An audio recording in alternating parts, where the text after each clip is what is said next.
What's going on, everyone? This is Jordan here at Totally Bored, and today I want to show you guys my board game haul for the month of July. So this is a little out of the ordinary for me because when I do buy board games, I'm usually only buying like 1 to maybe 3 a month, and I went a little crazy in the month of July.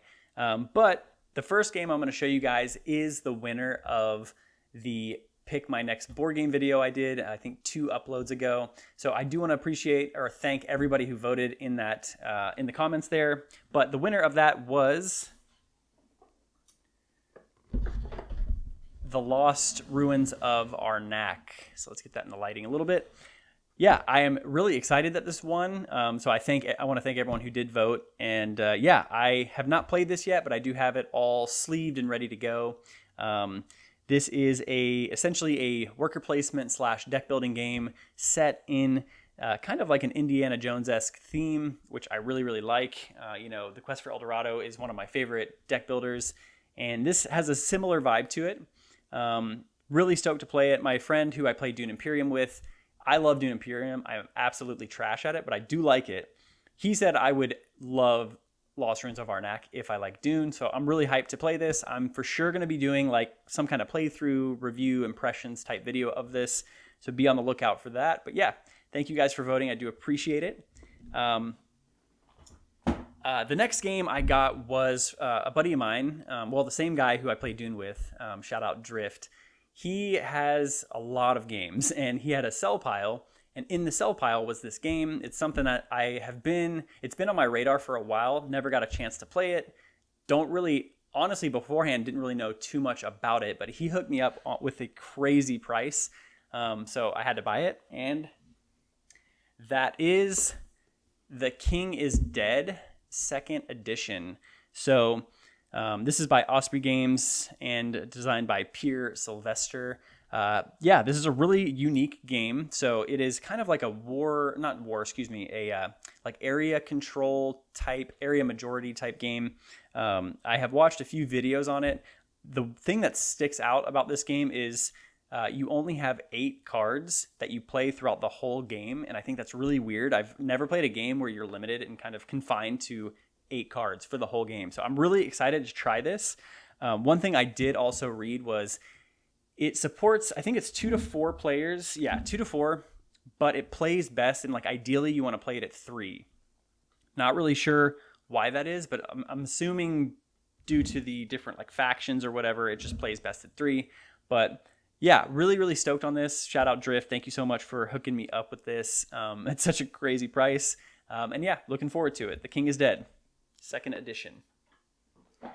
All right, so now we're going to jump into the games that I got at the liquidation sale at my local shop. So that's kind of why I was able to buy so many games this month, is because a store near me was selling everything new and used for 50% off. So I went a little crazy. And yeah, let's go ahead and start with the first game that I knew I was going to get.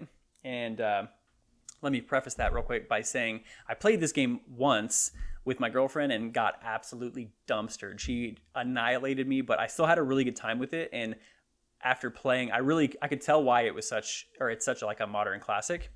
And that is going to be the Castles of Burgundy. So the one I played was the OG version, which kind of looks like it was made in like the 1700s, and that's not necessarily a bad thing. It's just got that kind of vintage look to it. This is the 2019 version, I believe.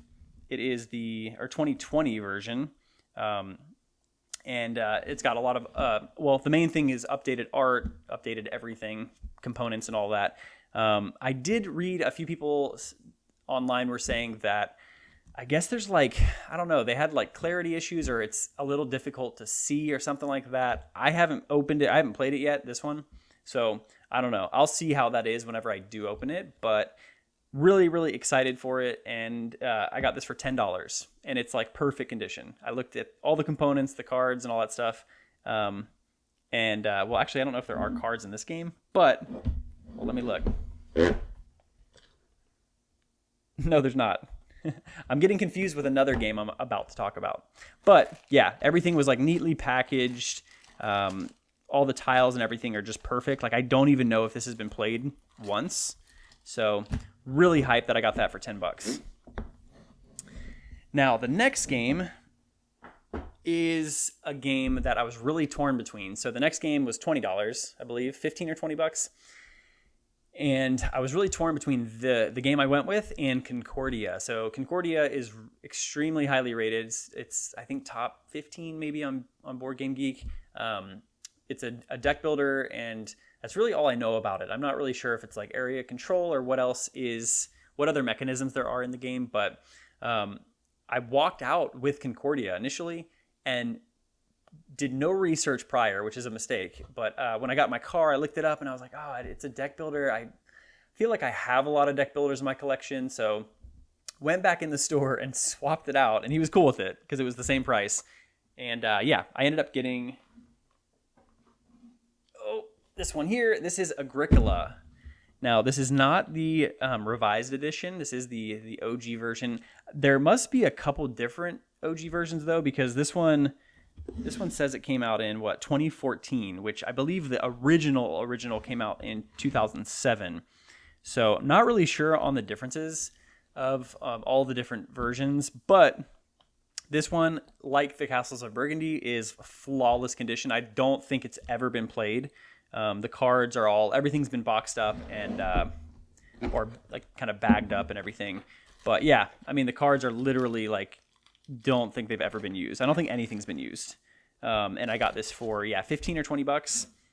Really excited for it. I love Uwe Rosenberg. If you guys have seen any of my other videos, you might know that A Feast for Odin is my #1 game right now. It is so good, and Uwe games aren't for everybody. I know the themes can kind of be a little not interesting to some, and ever since Great Western Trail, I will never judge a board game theme again, because Great Western Trail is my #2, and I never thought I would like a game about cows. So with that being said, I am really glad I went with Agricola. I may pick up Concordia, sometime in the future, but for now, looking forward to playing this, and couldn't believe I got it at such a good price. Now, the third one is also a really, really popular game, and it is a game that I was kind of torn on getting. This was the most expensive of the used games. I think it was $25 that he charged me, which is still crazy, still amazing deal. But it is a game where I'm kind of contradicting myself, but it was a theme that I really am not interested in. Like, I don't really think it looks fun, but it is very highly regarded as being one of the best worker placement games, and that is none other than Viticulture. This is the Essential Edition. Now, I do not have the Tuscany expansion. I do hear that it is basically essential, but I'm always down. In my opinion, it's always good to play a game regardless of if you have the expansion or not. And so I do plan to play this first before I get the Tuscany expansion, see how I like the game, see what I think of it. But yeah, it is a worker placement game. To my knowledge, Tuscany adds additional seasons to it, but you are basically running a vineyard. It's like how to run a vineyard essentially. And yeah, I mean, I think visually it is appealing. I think the art is nice, and the components are nice, but I don't know. We'll see. One thing I do like though is it does support 1 to 6 players. I don't know well, let's see actually. Let me look on Board Game Geek and see what the quote recommended player count is. It says 3 to 4, and most people are saying it plays well up to 5, but 6 players not looking like it's recommended. But regardless, I think it's cool. I think it's always great when a game can support that many players. So yeah, really stoked on these 3 games that I got. These are the 3 used games I got. So it was Castles of Burgundy, Agricola, and Viticulture. So I am so stoked. I got a ton of classics and a ton of really, really great games for an insane price. Now, moving on to the new games I also got these at crazy prices. So this first one, I think it retails for around 90 to 100. Got it for 50 bucks, brand new in the shrink. And yeah, this is a game that I've been on the fence about. I love the movies, and I'm currently reading the books. And this is Lord of the Rings Journeys in Middle-earth. Now, if you saw my last video, you might have seen a spoiler. This was in my shelf already. But yeah, this is kind of like I wouldn't say dungeon crawler, but it's kind of like an open world-ish adventure game in the realm of the world of Lord of the Rings. So I am a huge fan of Lord of the Rings, and when I saw it for $50, I picked it up. I picked it up regardless. I was like, I don't even know if I'm going to play this, but I might try to sell it. I don't know. Ended up playing it because me and a few of my buddies at work were all dorks for Lord of the Rings, and yeah, so we ended up playing it, and I freaking love this game. Holy crap, it's so good. It is an app-based game, so you do have to have an app for it, and I was a little skeptical on that because I don't know, I tend to prefer, when I play a board game, I don't really want to have a screen. I feel like that's something that I don't want to do, but I made the exception, and it worked out really well. I think it does a great job of not really intruding with the experience too much, but it does make it more thematic, honestly.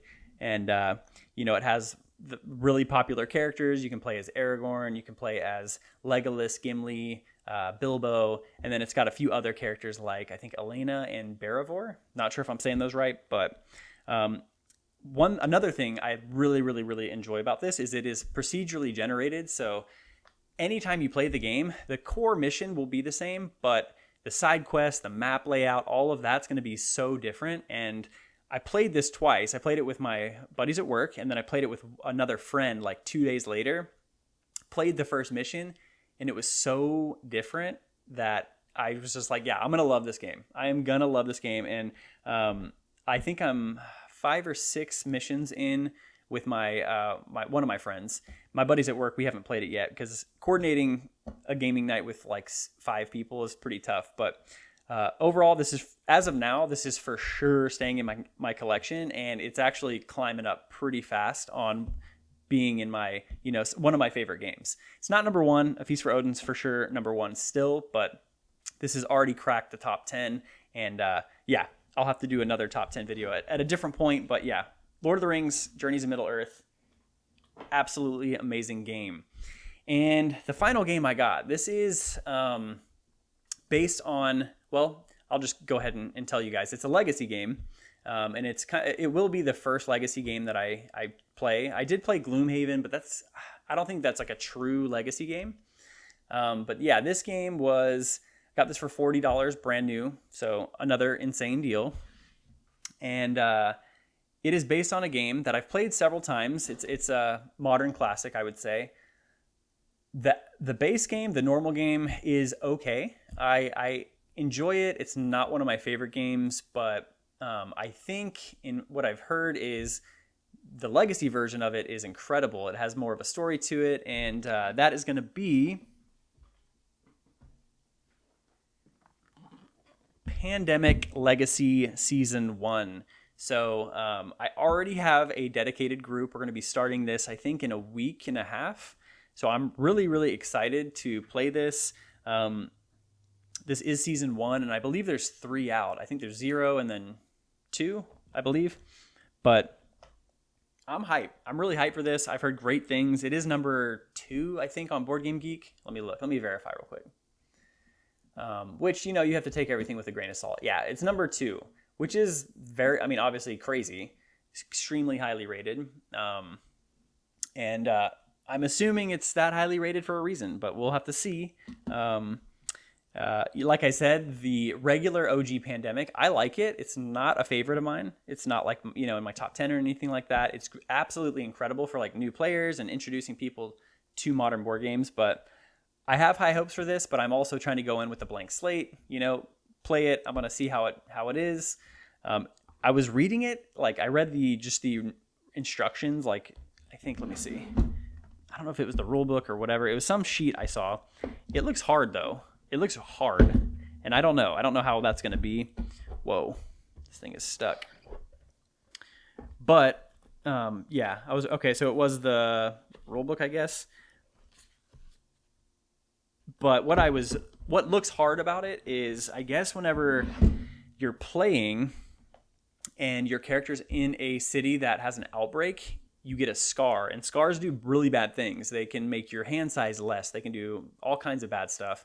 And I'm like, dude, that whenever I play Pandemic, just the original one, I feel like we're getting outbreaks like on the regular. So we'll have to see. I'm not really sure how this is going to go, but I am really, really excited for it. And yeah, $40, man. That's crazy.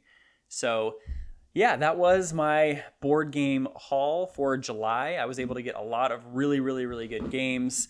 Just to kind of recap, we got Lost Ruins of Arnak. I got The King is Dead from my friend.